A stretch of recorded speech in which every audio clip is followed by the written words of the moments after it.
There we go.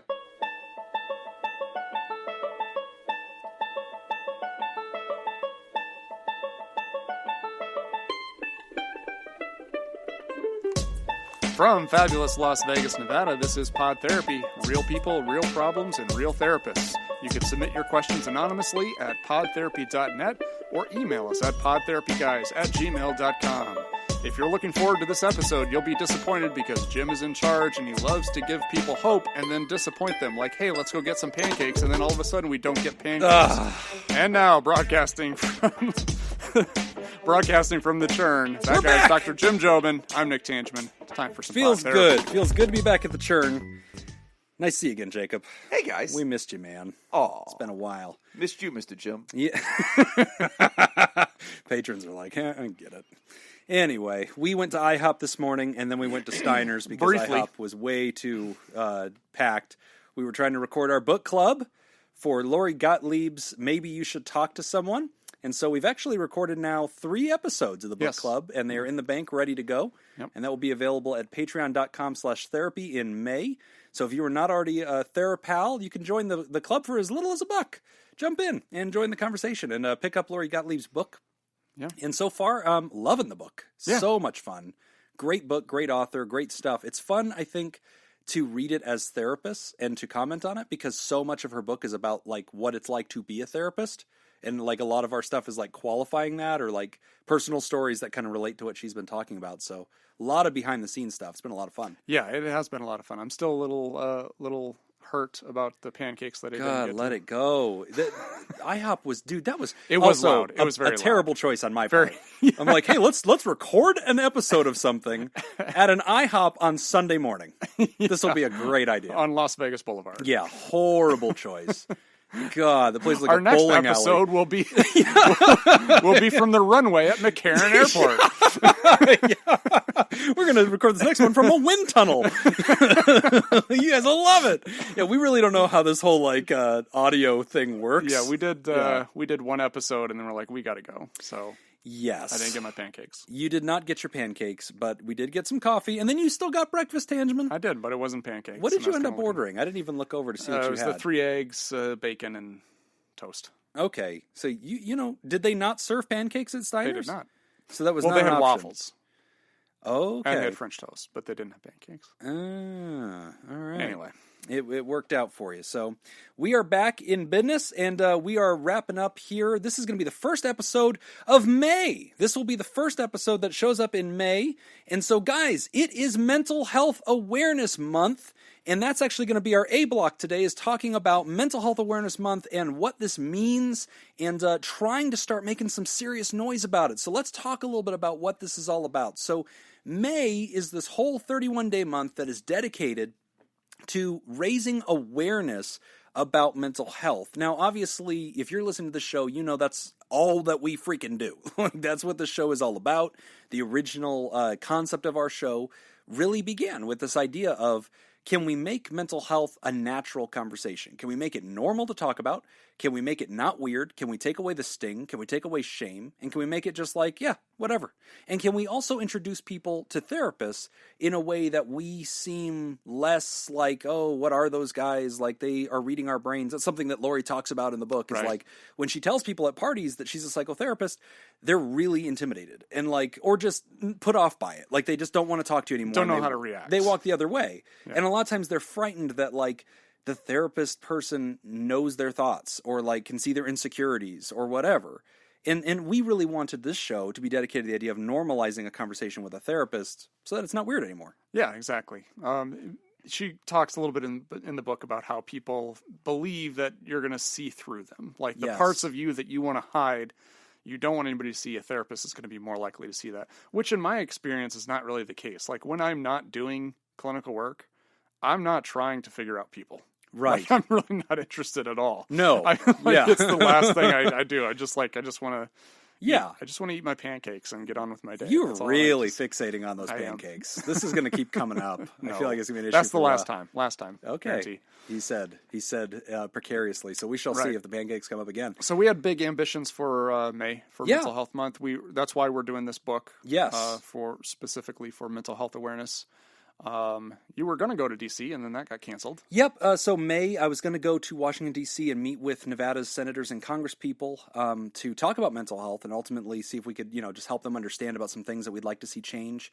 And since everybody's listening, I'll tell you right now that the law that I was actually going to advocate for is a law that basically opens up Medicare so that people who are on Medicare insurance can see any therapist. Right now, a person who's on Medicare can only see either a licensed psychologist or a licensed clinical social worker, which is only two types of therapists. There are also people like me, licensed clinical professional counselors, licensed alcohol and drug counselors, licensed marriage and family therapists. There's a lot more therapists that are out there than Medicare people can see. And so with the baby boomers especially being such a growing population and starting to access those benefits, and it's very important because that's a demographic that really struggles. They go through a lot of depression. They go through suicidality and substance abuse and things like that. And it doesn't get talked about. And so that was going to be the law that I was going to try to advocate for. Suicidality? Is that a real word? It is. Did you make that up? He did not make that up. Yeah, thank you. Wow, I've never heard that word. It is. It doesn't. I guess it doesn't get thrown around a lot. Right. It's not the kind of thing people would probably hear a lot. But yeah. Suicidality means like the occurrence, the frequency of suicide in a group. Okay. Yeah. Yep. So older people at risk, white men. At very high risk. White males at very high risk now. It's the number one, or now I believe among white men who are over 30 years old, suicide is, right up there. I think it's like number 2 cause of death right now. Oh, wow. If not number 1. Number 1 preventable form of death.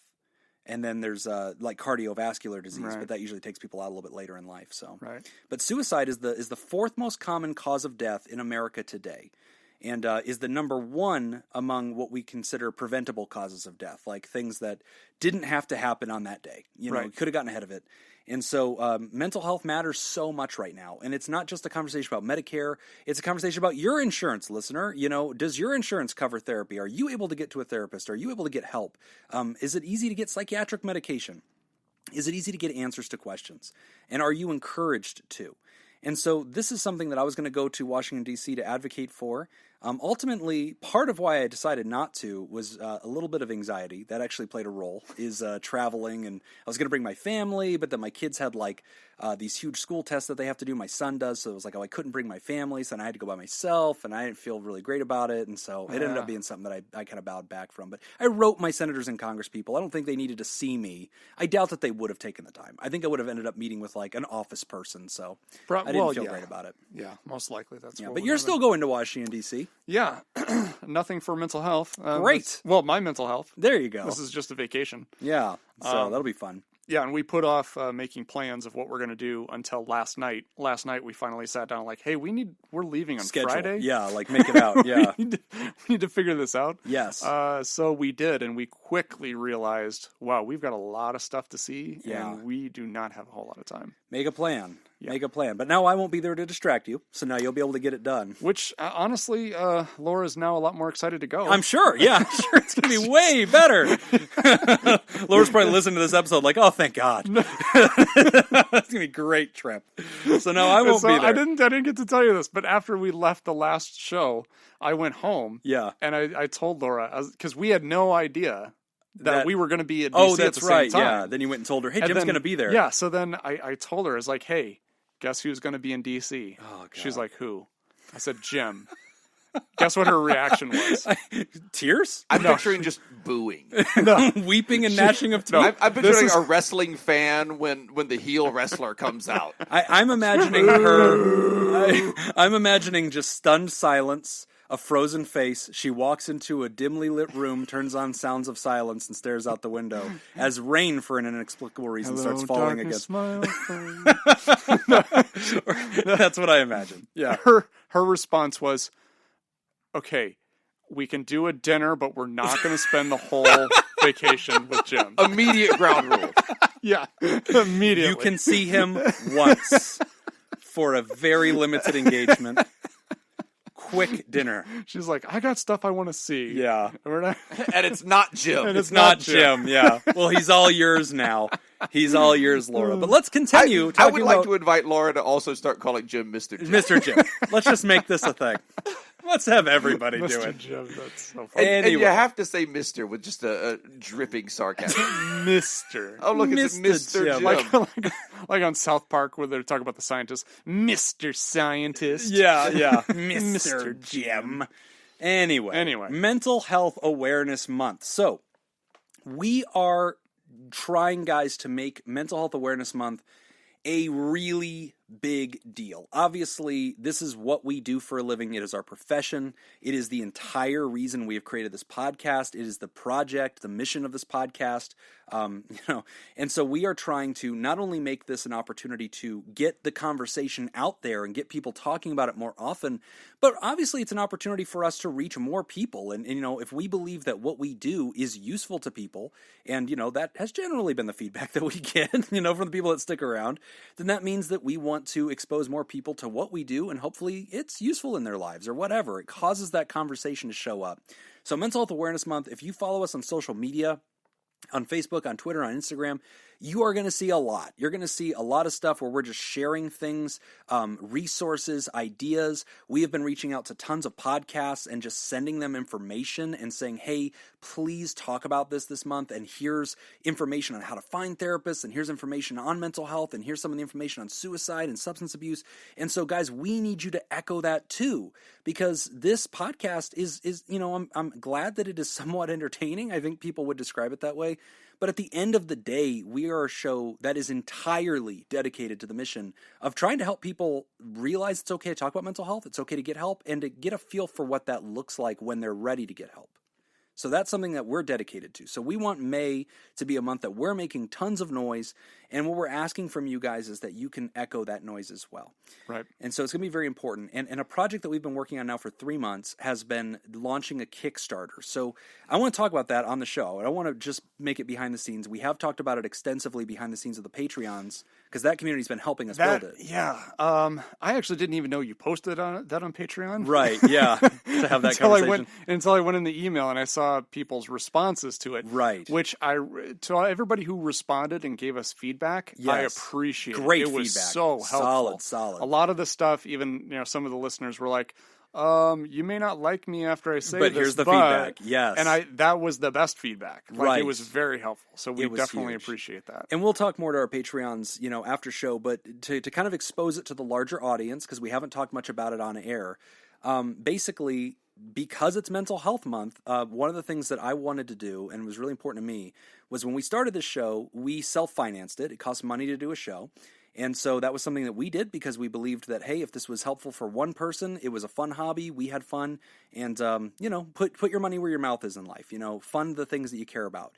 And so about a year into it, a little close to the year mark, we opened up a Patreon, and we wanted to see if anybody wanted to help us and just, take that cost off our shoulders. And our Patreon community has happened. And so at this point, this show is fully financed. Nick and I no longer have to pay out of pocket to do the show. Everything is covered. All of our internet stuff, all of our hosting stuff, studio stuff, everything is covered. And so we're good. We're covered at the point of being able to do one episode a week. And so that's been great. And then we try to do bonus material. We do it, kind of low-tech style, usually recording it on our cell phones. And then we just put that on our Patreon and stuff. And people are great with that because it's Patreon. They don't have high expectations, and it's, it's pretty easy. And those are our friends. Patreon people, they know us personally. It's fun to talk to us behind the scenes. But we want the main show to be inviting and to be a space that's clean and well kept, and a new person could bump into the show and say, okay, this is a real program. I could really find quality things here, and I want to get resources.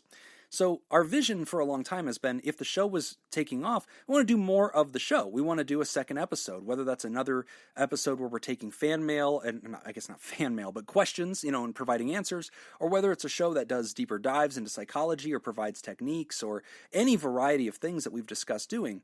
But there's a financial hill to climb in order to do that. And we've also not felt very comfortable asking Patreons to finance things. They already signed up, they're great. We don't like to come back to them and say, hey, can you double everything so we can do twice as much? That never felt very authentic to us. And then upon my research, I discovered Kickstarter. So Kickstarter is like a crowdfunding platform where basically you bring a creative project to this international audience and say, here's what I'm trying to create. If you believe in it, would you like to finance it? And that's it. It's like an investor's platform, but for the average Joe. So I looked on there and realized a lot of podcasts were going on there and saying, hey, I'm a tennis podcast. There's nothing else like me. If you like tennis and you think that this should exist, here's what we're doing. It's an annual fundraiser. Kick in some money and, we'll give you a little fun reward for helping us. And that was it. And a lot of podcasts were doing this very successfully. And it made me realize, hey, this could be an opportunity during Mental Health Month to invite people to support mental health, to help us do a show that directly helps in mental health, and then ultimately maybe even exposes us to a lot more folks that might want to hear this. So if you're joining us for the first time because you've seen our project on Kickstarter, this is us kind of explaining what the concept is and what we're trying to do. And so the hope is that during this month we can do some special funding that we can ultimately set the stage to increase our work, to do more work. One of the things that's a good point for us to point this out is this is a nonprofit podcast.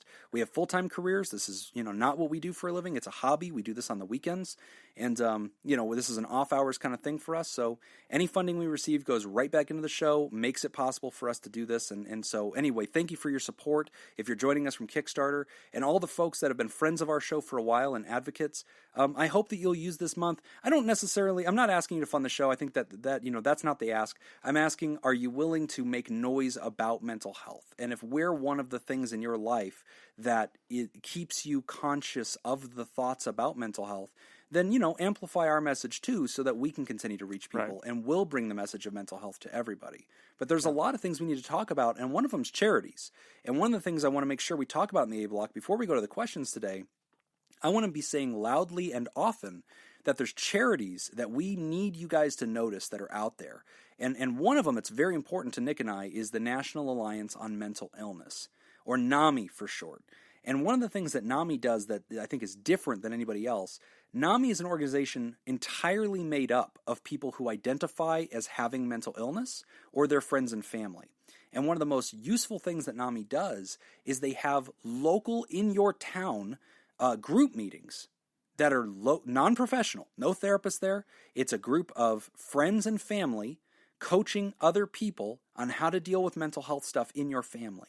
And it's groups of people who have mental illnesses, whether that's depression all the way up to psychotic episodes. And they're coaching each other and supporting each other through that process, because one of the most important things that we can do is support each other and point people toward answers. Yeah, and that's a big part of what we're trying to do here with this. I mean, ultimately, we're trying to spread the message, and that's one of the best things that we can do is, accessing, being able to connect our listeners to resources in the community. This is a great way to do it. NAMI is one of them. There's going to be a lot of organizations that are raising money for mental health, to address suicide. Jason Foundation. Yeah, veterans issues, I think, would be another good one that we can get into, because that is a growing area, and the resources are way behind what they should be for the need. Yes. So anyway, I guess the biggest thing for us is the louder our voice gets, the more we can help assist all these other organizations that really need it. Yeah, and then, our project is a little bit different. Just as NAMI is trying to connect people to people and bring it down to the grassroots level, and just as the Jason Foundation, which is dedicated to adolescent suicide, is trying to specifically target resources into schools and try to help adolescents get help. Our show, the mission of our show, is to bring a therapist into the living room of every person we can. Mm-hmm. And that's the thing. I mean, the old saying of Coca-Cola was their mission at first was everybody on earth will have tasted Coca-Cola. Whether or not they buy it, whether or not they like it, everybody on earth will have tasted Coca-Cola. That's what they wanted. That was their mission, right? And obviously that's too audacious for pod therapy, but I think my mission is if we were ever an absolutely huge thing, to me the takeaway would be every person that we could reach has met a therapist. Right. You've met at least two. Yep. And that's it. You don't have to like us, but we've taken away the veil. You no longer wonder what a therapist is. You've met them, you've talked to them, you've heard them. They're idiots. At least these two are. And hopefully we don't reflect too poorly on our profession, and then other people might get help. So. Yeah, we'll see. Yeah, we'll see if there's any profession left over after we're done with it. So Anyway, that's Jim on my soapbox, but May is Mental Health Month, guys, and the challenge that I'm putting to you, again, if you're a listener of this show and you've always been with us, I'm not asking you to go to our Kickstarter and do anything there. I'm hoping that is something where other people who are passionate about mental health can discover an opportunity to do a special project that is creative and perhaps get behind it. But what I'm asking is, if you're a regular listener of this show, especially if you're a THERAPAL, THERAPOD, THERAPRODUCER, I'm going to look you right in the eye through the voice waves here.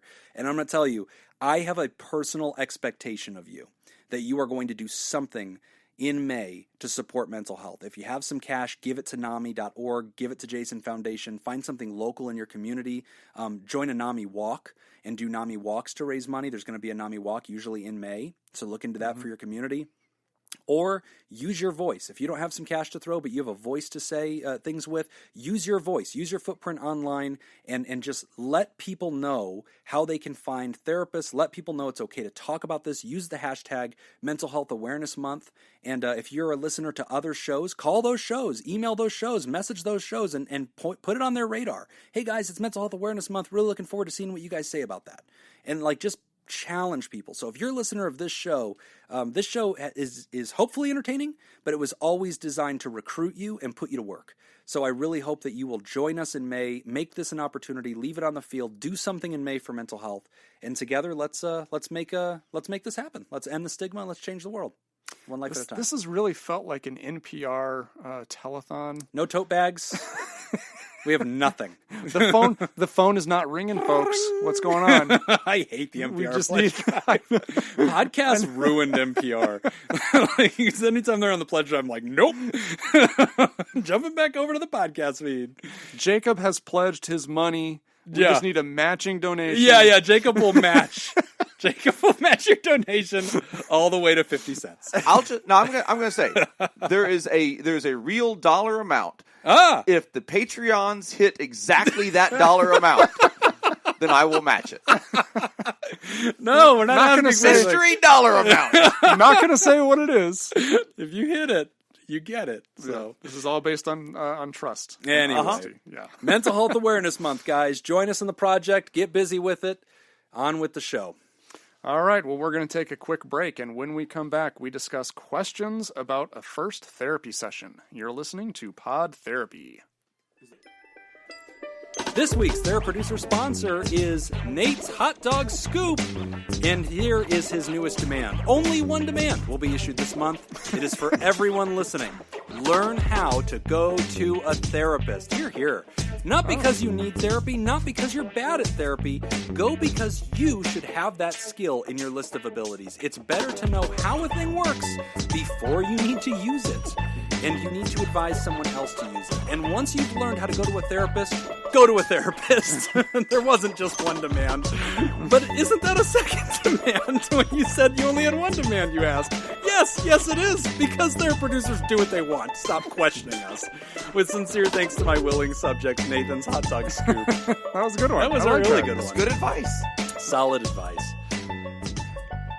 Oops. If you would like to join Nathan and make this show possible, go to patreon.com/therapy and sign up. Again, that is patreon.com/therapy. We're back. You're listening to Pod Therapy. Our next question is questions about my first therapy session.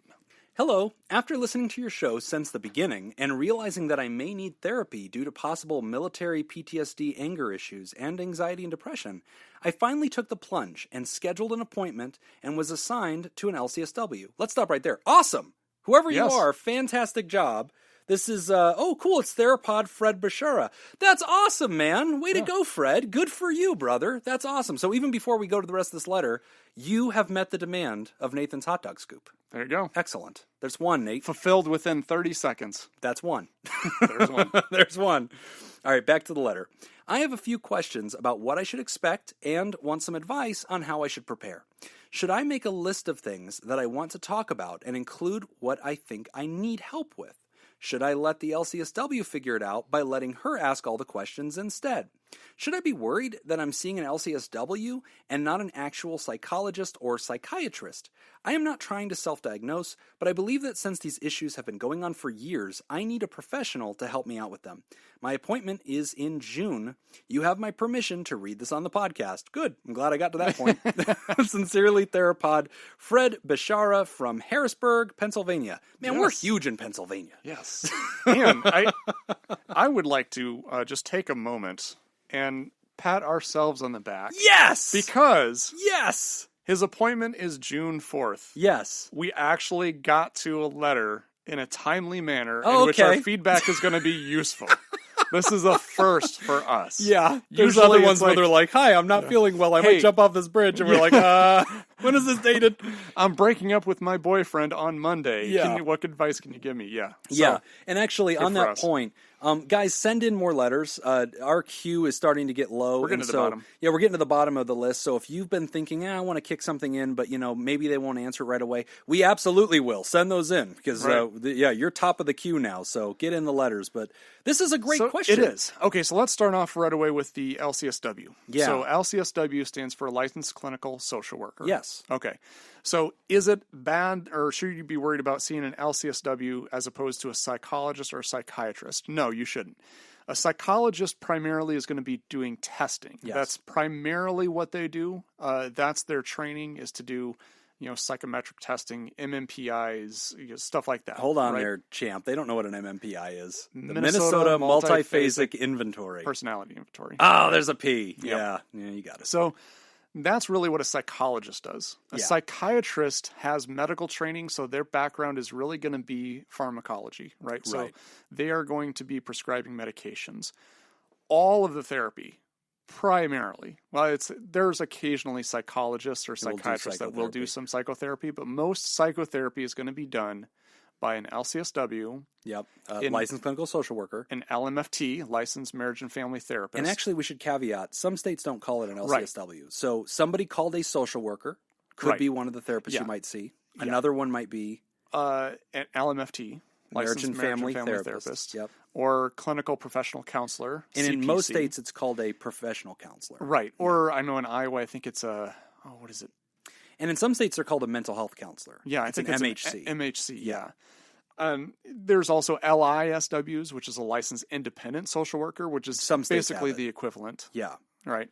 So And yeah, then drug and you're not- alcohol counselors. Right. Don't leave that trade out. Right. Yeah. So they're going to be all the folks doing the actual psychotherapy. So this is Right. normal. Right. That's nothing to worry about. You are seeing the person you should be seeing. I agree with that. And then, the next question is, and actually, while we're on that point about the different disciplines, in other episodes, we've talked a little bit about that. Right.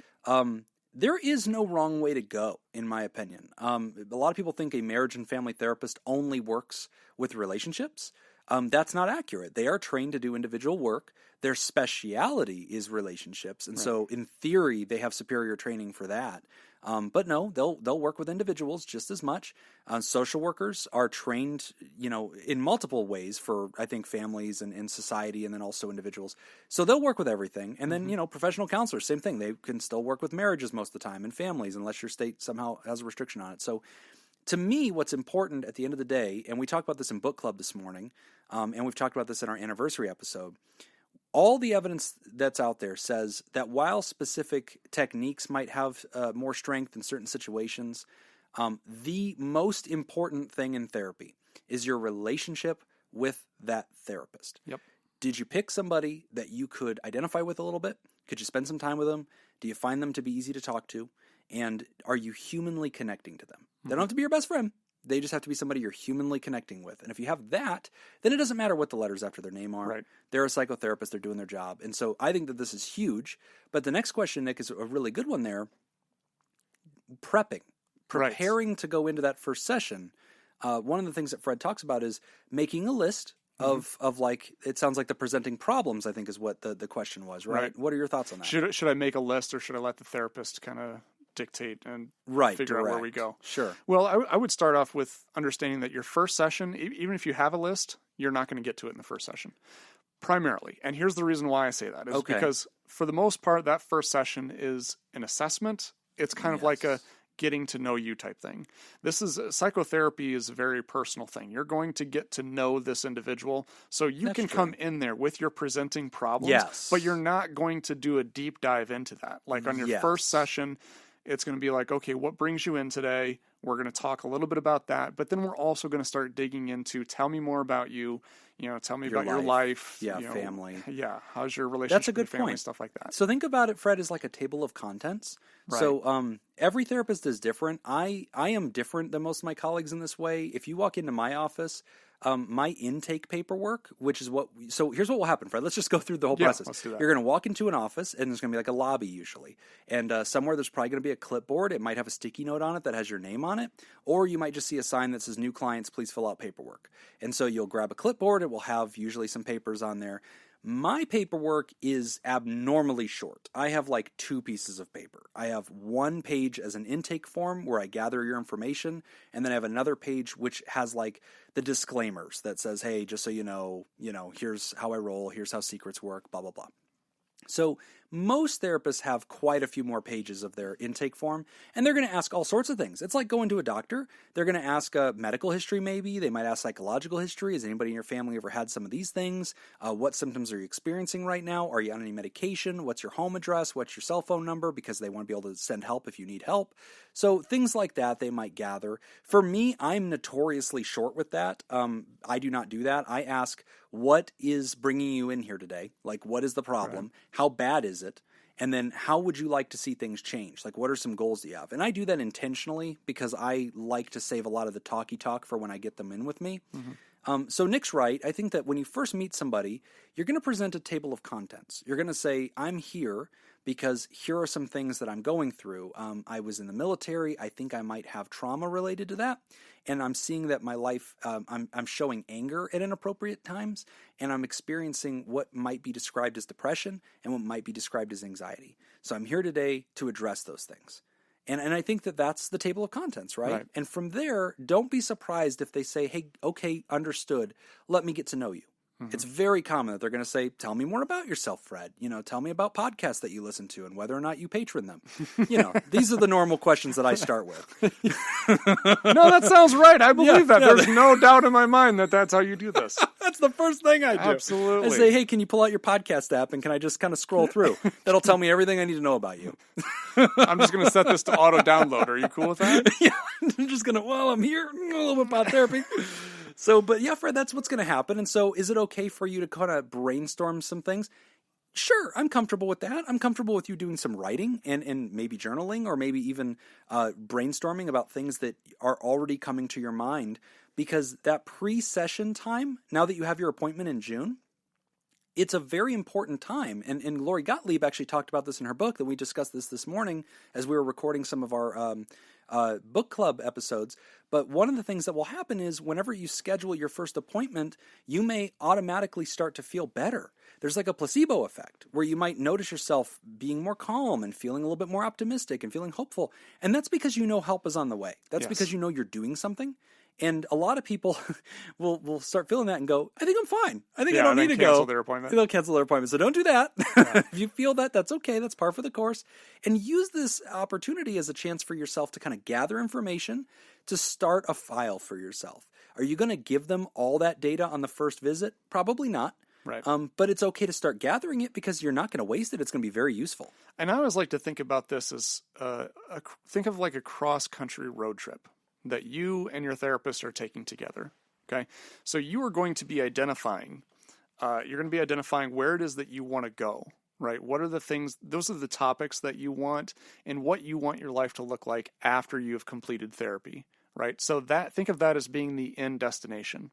What you and your therapist are going to do is you are going to sit down together and you're going to plot out, like a road trip, what roads you're going to take to get to that point. Exactly. Right? So as far as who's in charge, you're really in charge. Yes. You're the one driving the vehicle, right? Your therapist is kind of your co-pilot and your navigator. Now, don't be surprised if at some point your therapist is like, hey, let's go down this road. Yeah, right. That is going to happen. That's their navigation, yeah. Right.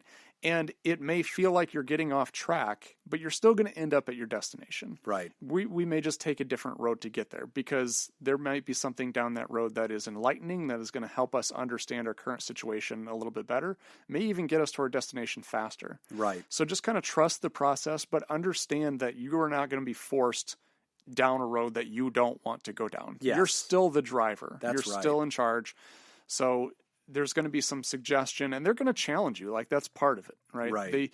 They are supportive. They're going to, kind of see into you a little bit, but you're going to know that that's okay. Yeah, absolutely. And another question that you had asked, Fred, was, to what extent is the LCSW, the therapist, going to be asking me questions and doing like assessment stuff? And when Nick and I say the word assessment, I know it's a very formal term, and I think a lot of people don't understand what it means. We're just getting your history. That's it. It's a getting to know you. That's really all it is. Don't overthink it. It's not very formal. We just want to know who you are. Find out how long you've lived in town, that kind of thing. A little bit of your life story, not into the details. Just a flyby. That's it. So that's what we mean by assessment.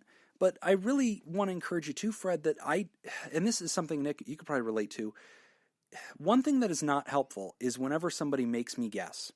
So like they'll come in and they'll hope that I can like read between the lines or read their thoughts. And they're doing that thing where they're holding things back. And the test of whether I'm a good therapist is whether I somehow put together a Sherlock Holmesian like dictionary of clues from the way that they were sitting and which part of the couch they chose and like what color pen they came in with. And then I know, oh, this is the thing. No, that's not it. Like I know 100% of what you tell me. Right. And 0% of what you don't. Right. So, like, I need you to reveal to me up front, here's the big picture things I'm going through.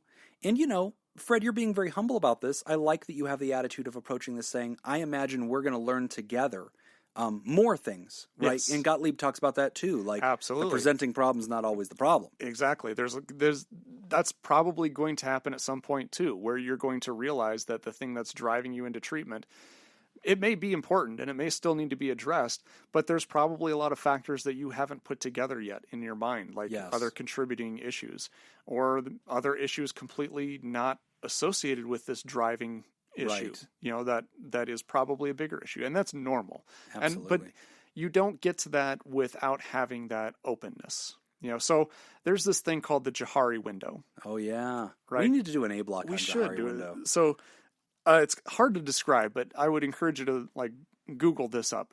Google it. It's the Johari window, Johari. And did you realize, Jim, that Johari isn't one guy? I thought it was a guy named Johari. No. It's two guys, Joe and Harry. Shut up. Yeah, I'm serious. Really? Yes. I don't know if it's Joe and Harry or if it's like but it's their names. It's a combination of their two names together. Can we do that? Can we make like some kind of theory? I feel like it's right there. We're so close. Let's just come up with something. I really wish I hadn't brought this up. Mr. Jick. Mr. Jick. The Jick window. The Jick method. That sounds creepy. Yes. Anyway, so the Johari window essentially is what we see in ourselves, like our blind spots, what other people see in us, and there's like the blind area, the hidden area. I forget the other two, but essentially it's kind of like those parts that we have to get everything out in the open, but there's things that we don't know about ourselves that other people know. Right. And there's things that they know about us that we don't know. Right. We need to get as much of this information into that area of both of us know. Yes. And that's where you find the most therapeutic benefit. So Fred, last thought on this. First, good job, buddy. Like, this is fantastic. And, I'm gonna call this one a win. And, it's so opportune that this is a letter we got as we're starting Mental Health Awareness Month. That is the mission of this podcast. I mean, that is a goal achieved right there. That somebody listened from the beginning and said, you know what? All right, I kind of feel comfortable enough that I could try this for myself, right? I listen to these guys every week. This could be the kind of thing I could do. Why not? Give it a shot. And so good for you, Fred. And that's awesome. And, I'm very grateful that this show had any, effect in any way to nudge you in this direction.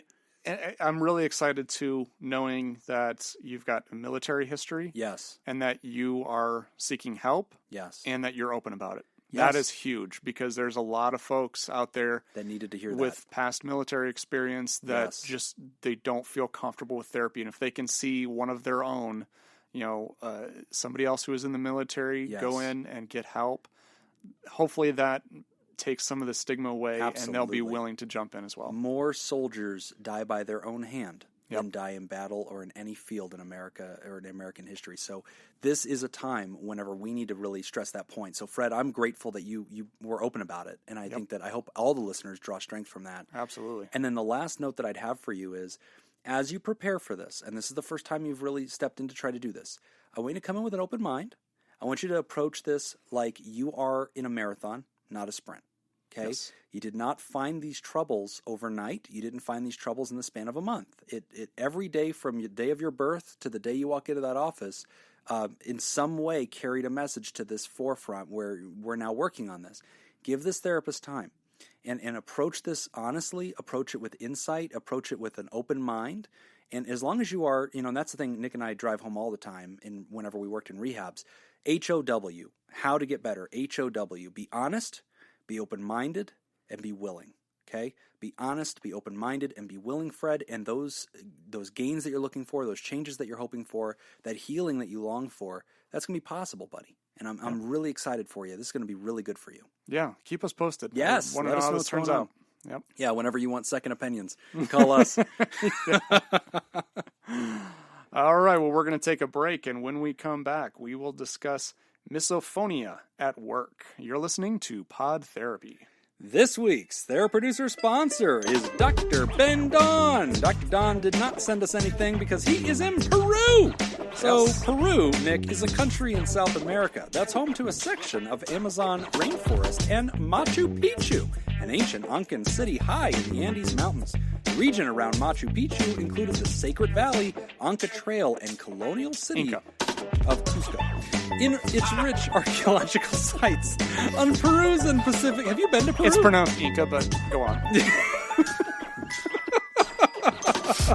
This is why nobody wants to travel with you. Oh, I enjoyed this that. This is all you do. That. That was great.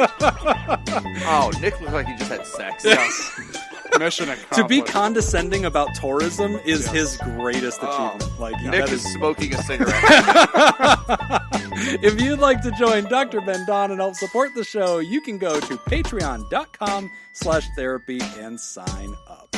Again, that's patreon.com/therapy. We're back. You're listening to Pod Therapy, and our next question is about misophonia at work. All right. Hello, Pod Therapy. Do you have any ideas about handling misophonia at work? I've experienced misophonia since my teens. I'm now in my early 50s, and I work in a small retail pharmacy. It seems like everyone I work with is constantly shoving food into their mouths: popcorn, chips, carrots, soup, sandwiches, candy, you name it. Quite often, this happens only a few inches from my head. When this happens, I am miserable. I want to turn and physically run away. I sometimes feel rage, but more often, I have to stifle the urge to vomit. My primary doctor has had me on 300 milligrams of bupropion for depression for about 4 years. Last month, she added 20 milligrams of propranolol twice daily for anxiety and blood pressure. Also 12.5 milligrams of hydrochlorothiazide per day for blood pressure. Deep breathing and happy place imagining aren't cutting it at all. How can I concentrate on my work when my boss is crunching open-mouthed on baby carrots 2 inches from my ear? Thanks bunches. Wow. Okay. Yeah. So that's an unusual one. Misophonia. Okay, so misophonia is a strong dislike or hatred of certain sounds. Okay. Short and sweet. Yeah. And so in this case... So, yeah, the sounds are unbearable, painful. Right. And so that's where that phone comes in the name of it. So misophonia is that unbearableness of certain sounds. And in this case, the writer's talking about being really triggered by the sound of crunching or the sound of noises in people's mouths, such as food. And so this is a tricky one. Anytime that we're talking about something that is like, this to me kind of goes in the category of like a phobia. Or like, something that's like an idiosyncratic, and it's interesting, Nick, because off air you had said something about OCD. Yeah, it's typically kind of linked with OCD. It seems like it would. Yeah, because it's basically you've got that obsession. The obsession is kind of that sound and that feeling that you get from it. Compulsion is to escape. The compulsion, is to make it go away, right. To physically run or to get ill or to somehow react to it. So that's what's interesting is that when the writer talks about being triggered by this, now obviously they're on medication. They're on bupropion for depression. That makes sense to me. It's fine. Propranolol for anxiety and blood pressure, fine. The other blood pressure medicine, the hydrochlorothiazide, that's probably going to bring them down too. So they have plenty of medication in their life to kind of bring down the tempo. They're still being very irritated and agitated by the sound. The calm, safe place, to me, that wouldn't work, I don't think. I don't think calm, safe place is necessarily advised whenever we're dealing with OCD symptoms. And in this case, especially for a phobia, an acute phobia, I don't think that I would use that. Deep breathing as well. I think you'd have to do something a little bit different than that. I would agree, because you're escaping from a sound. Yeah. Right? I mean, that's got to be, you got to have some really good mental discipline if you're going to be using those techniques as a way to deal with a sound. Yeah. Imagine this would be a really terrible condition to have. I would hate to have this, because essentially it's like you've got the nails on a chalkboard. Yes. You get that sensation, but over things that people typically don't get that sensation over. Exactly. Like chewing sounds. So the way that I think that we can best capture this, and again, I want to, for the record, I've never treated this, but to put it to something analogous to something we have treated and that we do see a lot in the field, might be like arachnophobia. So like imagine that a person works somewhere where their desk mate has a pet spider and they're allowed to by HR and they have a little terrarium thing. And the whole day you're trying to like work there and you keep seeing this thing at the corner of your eye like moving in its little terrarium, and you have a reaction to that, right? It makes you feel sick, it makes you feel scared, it makes you feel paranoid, and you want to get away from it. So it's very similar in that sense. And this is where deep breathing, mindfulness, I don't think that's the way you treat it. To me, the two ways that I'm going to see this be best treated, if I had to ballpark it, I'm going to see it as in vivo. I think we're going to do some kind of exposure therapy where we're going to intentionally desensitize the thing that you're reacting to by exposing you strategically to it. And I don't think that that's something you do on your own. I think it's something you do with guidance and obviously with a therapist rather than a psychiatrist. So that would be one guess, is that we're going to do that. The other would be delayed reaction, exposing you to something and then delaying your reaction to it. Those are usually the things that we're going to do for phobias. It's usually the things we're going to do whenever we're seeing OCD symptoms where a thought is leading to a compulsive behavior, is we're going to expose you to it and then try to delay your natural reactions to that in a sense to kind of decouple the thought from the behaviors so that we can kind of dampen down the reaction that this is causing in you. So that's ballparky kind of stuff, I guess. I was going to try to look up to see if there has been any research on Misophonia. exposure therapy for treatment of it. Yeah, for misophonia, I mean, I wouldn't know if it'd be so specific. But I mean, from what's being described and the way that it's, being described in reaction, sure. I mean, that's how we're going to treat OCD. That's how we're going to treat, most things that you have some kind of specific reaction or phobia to. Because at some point, the reaction feels involuntary.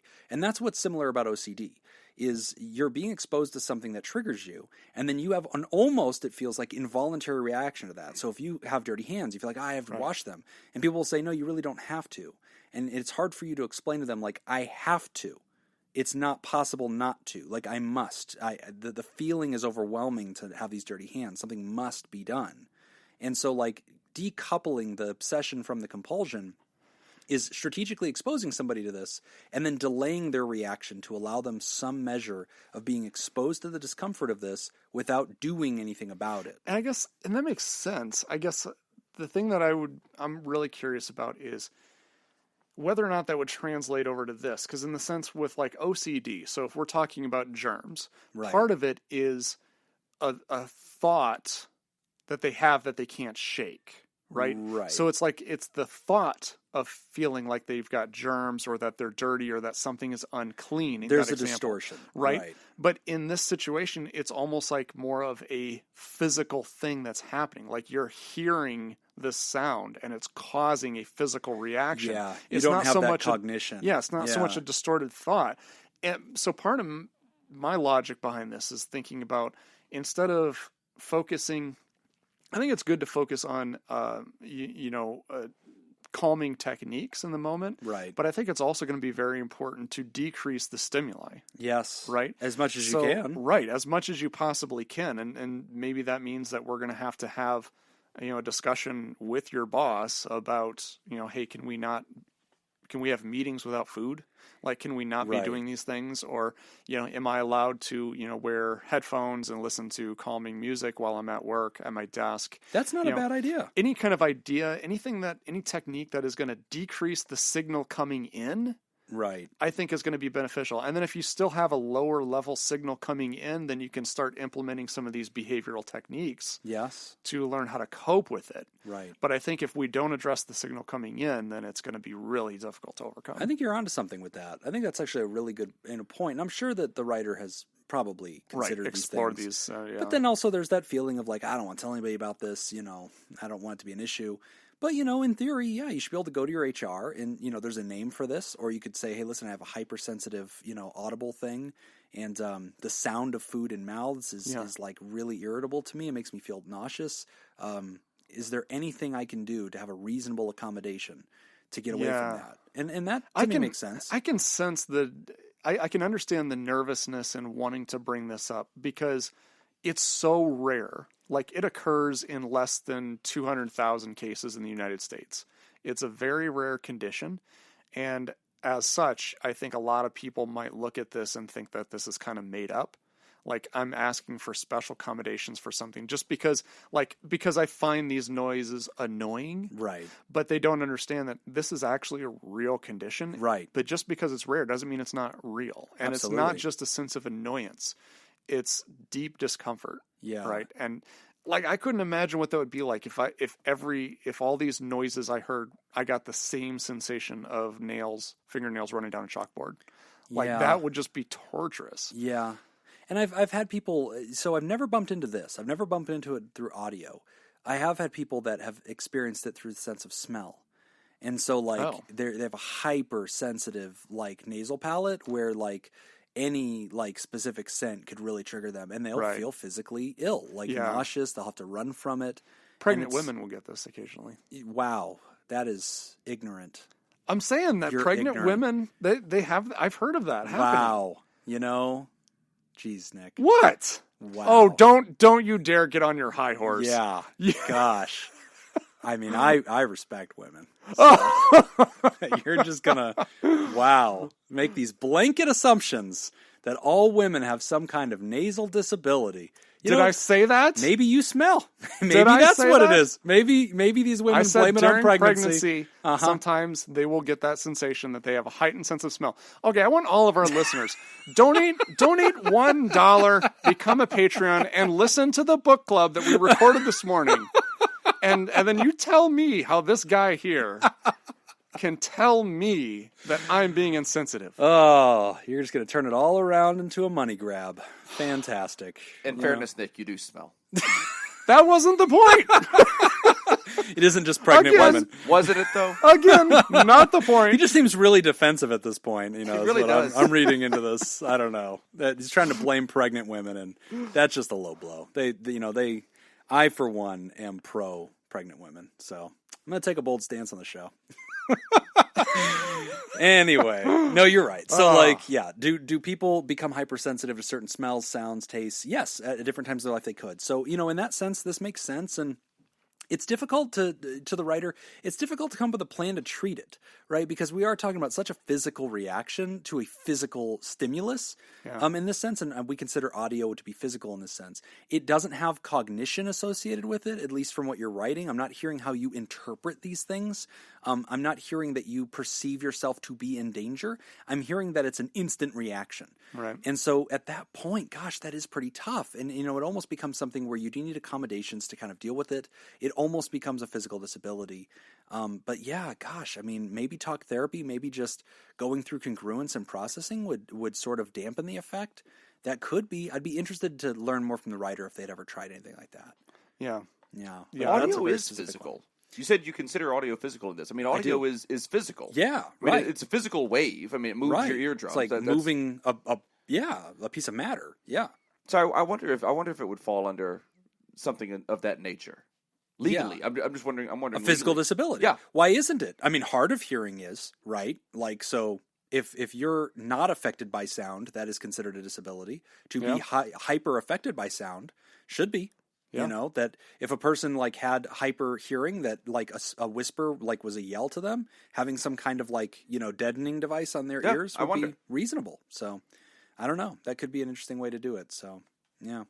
But, good question and really an interesting one. I'd love to, I want to learn more about it, tell you the truth. I mean, even coming into the show, we had a general idea, but not really having dealt with it hands-on. Right. I've never come across. I'm an addiction specialist, so why would I? But it's so rare. Like, we don't really come across it that often. No. And, I think that most of the time you're just so busy bad-mouthing pregnant women that, you don't take the time. Takes up a lot of his time. It's a big part of your calendar.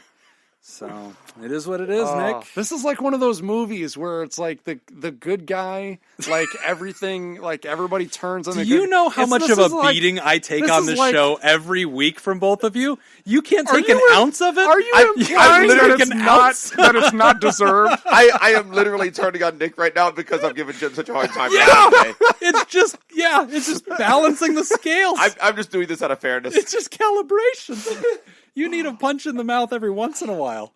I don't feel that way. But not the type of punch you advocate that women should get. Yeah. Oh! Yeah.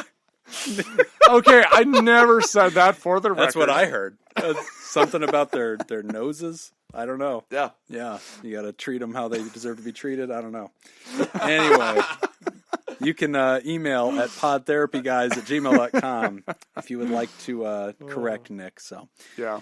We are at the end of the show, and it is also the first episode of the month, Nick, which means that we are going to thank our special friends, all of those who support our show at patreon.com/therapy. We have a whole bunch of folks that we are grateful for that are TheraPals to the show, and anytime somebody signs up as a TheraPal, we always announce them anytime that they have signed up when they are new. But for our TheraPods, not only do we announce them, but we also review those announcements at the beginning of every month. And so it is the beginning of Mental Health Month, May, and so we want to thank, in no particular order, actually it's alphabetical, Betsy. That's a pretty particular order. In a very specific order. Betsy, Brad Kefauver, Brian Lehman, Brooks Lyle, Corey McTits, Curtis Kiwi Fruit, Dan Martin, David Pollock, Easy Whip, Fred Bishara Jr., Gavin Bristow, Heather Psychotic Scoop, Ice Blue Scoop, Jackie and Dustin, a.k.a. Scoopy and the Beast, Jessica Vint, a.k.a. Scoopy Jess, Joseph Pangrazio, Carrie Terhark, Kate Keller, who is also the amazing illustrator for the Pod Therapy comic. We're still waiting for our comic on Jim's vasectomy. Yeah, don't do it, Kate. Lori Kallenbach, Elsroth, Leon Kassab, Lindy Brandmeier, Lindsay Bashara, Lindsay Borders, Manuela Musacue, Malaya Mike, Peter Van Pelt, Richard Bruins, Robert Paulson, Scoop John B, Scoopaholic, Scoopator Ascending, Scoopstronaut, Stacy Westerlin, a.k.a. Frozen 49th Scoop, and my mom, Tracy Replogle. And if you're new to listening to this show and you would like to support, you don't have to be a scoop. It just turns out that that's the way it is. I was talking to Opening Arguments, and because we were talking about us trying to do a collaboration with them in May, and they were like, "So what's the deal with you and ICS?" And I was like, "We kind of got absorbed into their solar system, so like they're kind of Jupiter, like we just kind of ended up in there. We were just passing through." Their people just kind of took us, so now we exist inside of their universe. So whatever, we became a subdivision. Solar system implies sun. Yeah, just like rotary phone is a rotating dial. Hold on. I have a theory about this. I was talking to a Scoop about this. Touch tone. That was the other touch tone. That was it. That's what it is. In your solar system, my theory of the case, I think that Penn Sunday School is the sun. I think you guys are Jupiter. I think we're probably Pluto. I think we're out there. We're one of the smaller members of the solar system. I assumed we were just a piece of space trash floating by. Yeah. We're just like the Shoemaker asteroid. Nick, that space trash is just your attitude towards women. No! Space trash. God, it's so true. And then we're done with it after this episode, right? Next time we go back to how it usually is. Are you always going to react this much? Because if you keep doing this, then we're going to have to keep picking on you. I didn't know it was so much fun.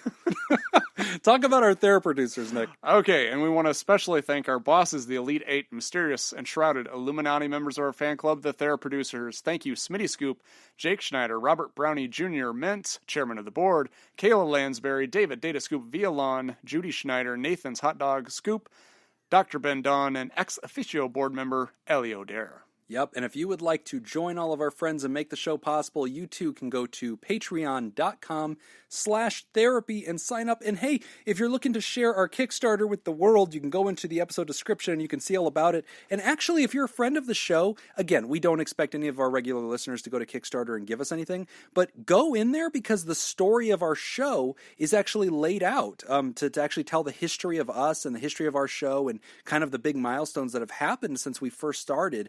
And so so if you want to kind of know our story and know our history with some pictures and videos and all sorts of accompanying evidence, go on there. Go to our Kickstarter page. It's in the episode description that you're listening to right now, and you can check it out, and you can hear all about our story. So it's kind of a fun little stroll down memory lane.